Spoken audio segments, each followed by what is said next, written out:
Only 8 games on this Monday Major League Baseball card. We previewed 3 already. Now time to finish out with the final 5. And we start with an American League East divisional duel up in Toronto between the Blue Jays and the Orioles. Virtually a pick'em. Baltimore a slight road money line favorite at -116. Grayson Rodriguez, the second-year pro, gets the start for the O's. Kevin Gausman on the other side for the Blue Jays. The over-under 7.5. What do you expect on this Monday up in the 6?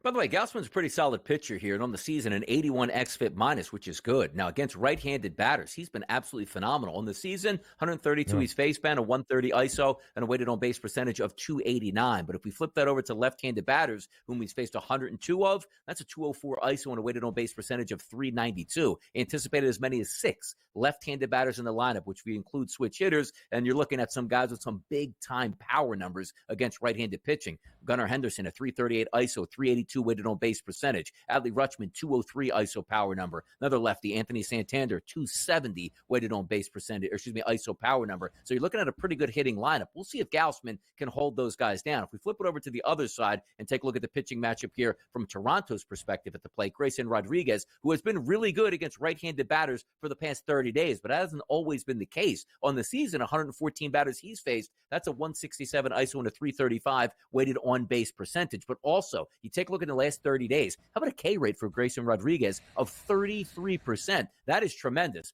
Couple guys in this lineup, which it feels like on a day-to-day basis for me. Sometimes you take a look and say, okay, Bo Bichette in the middle of the lineup, he's going to be the beneficiary of having Schneider, Jansen, and Guerrero in front of him. But I seem to always getting back to Schneider and Jansen on a day-to-day basis versus lefties and righties have been very good. Schneider over the past 30 days at 250 ISO power number against righties. How about Danny Jansen at 212, but weighted on base percentages of the first 5 guys in the lineup here for Toronto, 364, 355, 451, 389, and 338. I'm still going to give the edge here to the Baltimore Orioles, but it looks like Toronto, if they can bring some of the bats here against Rodriguez, maybe they can do some damage as well.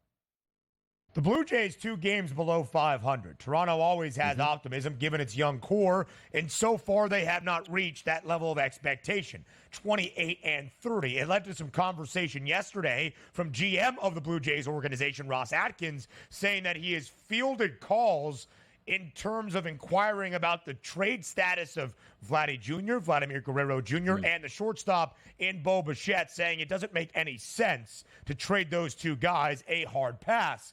But if you're having those conversations and you were expected to be a playoff team, you never know what the rest of the summer could hold until late July in the MLB trade deadline. 2 teams square off tonight in Arlington, both one win away from getting to 500. That's the Rangers and the Tigers. Texas, 29-30, the reigning World Series champs. Same number for the Detroit Tigers, 29-30. An Aces affair tonight in Arlington. Tarek Skubal on the bump for Detroit. On the other side, it's Nathan Eovaldi for Texas. 4 cents of separations in that money line price, DRS. Who gets the 500 tonight?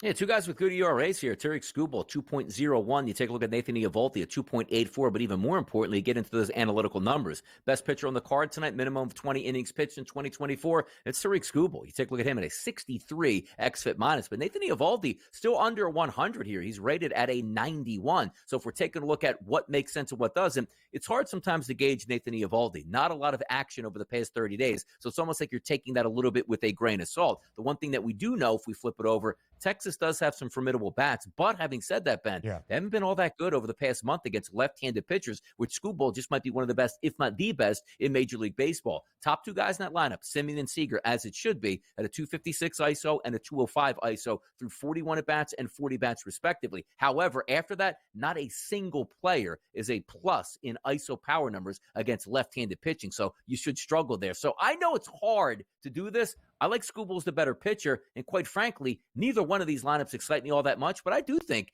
Detroit can do a little bit more damage. I'll take Detroit tonight in this game. Tarek Skubal has been fantastic throughout this season. He is 7-1 with a 2.01 ERA. He is the front runner to win the American League Cy Young Award. He has made 11 starts this year for the Tigers. I said 7-1 record. In 3 of the 4 games, he has not recorded a decision this year.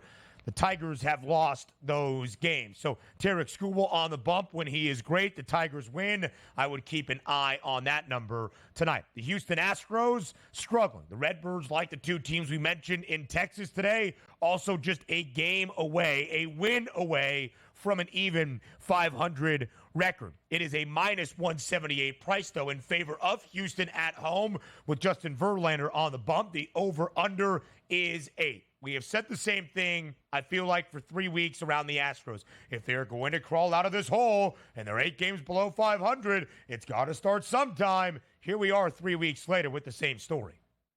Yeah, they're a heavy favorite tonight, too. And by the way, 2 average pitchers, Verlander on the season, a 116 xFIP minus, which is certainly not something that we're accustomed to over the past 7 to 8 years. He's been absolutely phenomenal. And also, you take a look at the pitcher, Kyle Gibson. On the other side, just your average pitcher as well. But look at Kyle Gibson on the season, 150 batters he's faced, 233 ISO and a 340 weighted on base percentage against lefties. You know how you can play the hits with this team. It's Kyle Tucker, a 541 ISO. He's 77 at-bats over the past month against right-handed pitching. Yordan Alvarez, 70 at-bats, a 279 ISO power percentage against righties. Even John Singleton, due to bat in the 7th hole, a 182 as a left-handed batter and a 351 weighted on base percentage. Those are the guys that are going to look forward to. But also, Verlander, no longer scared. Say, you can't fade Verlander. He's been too dominant. Not really the case at this point. You got a lot of left-handed batters and a lot of decent players in the lineup with right-handed, going up against right-handed pitcher that have good statistics, Ben, over the past 30 days. And also, there really is something, too, playing on the road on Sunday Night Baseball, then having to fly in to take on another team in their own ballpark. So even though I don't like Houston and that price point is high, I think they probably win this game, but I do think we get some runs here.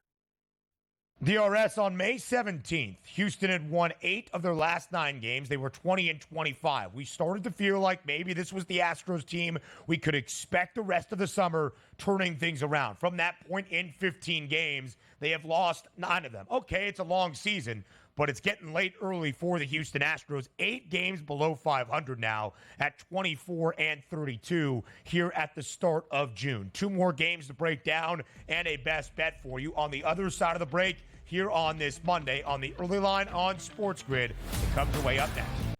Only 8 games today in Major League Baseball on this Monday card. We preview the final 2. We have not broken down for you just yet.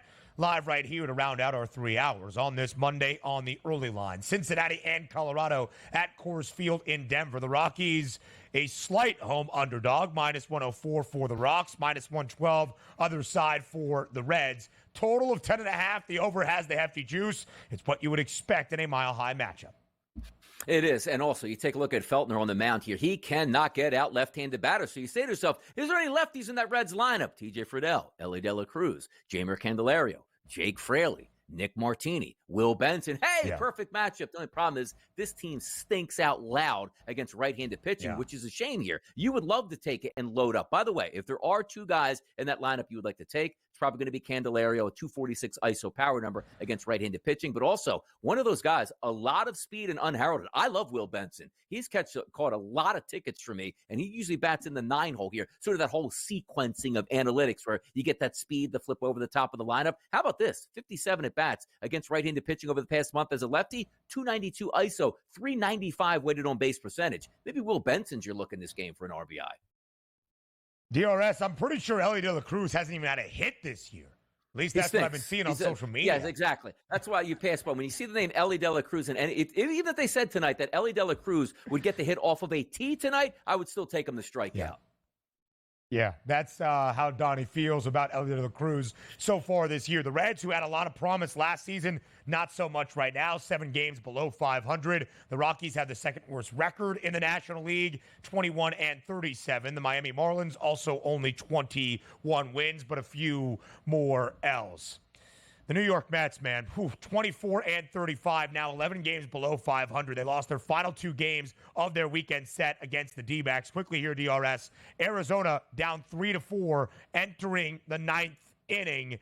They had a 2-run home run from Ketel Marte. It was the 6th time since May 1st the New York Mets had a lead in the 8th inning or later and lost said baseball game. No other team around Major League Baseball has more than 2. I bring that up because the Mets today trying to get a win, if possible, on the road in the nation's capital. And when you're booked as an underdog against the Nationals, maybe it's a sign of the times. Yeah, by the way, Miguel does have some pretty good statistics, only 64 batters on the season. So right away, that tends to be an under. And then he took up Mackenzie Gore, who's a left-handed pitcher who actually struggles over the past 30 days with left-handed batters. But I don't think you're going to have too many in the lineup today, and probably only Nimmo, it looks like, for the Mets. So this game definitely trending to an under for me, Ben. Listen, the Nats haven't been terrible. 4 games below 500, 27 and 31, but third best record in the NL East, even in front of the Mets. Tonight's total in the nation's capital is at 8.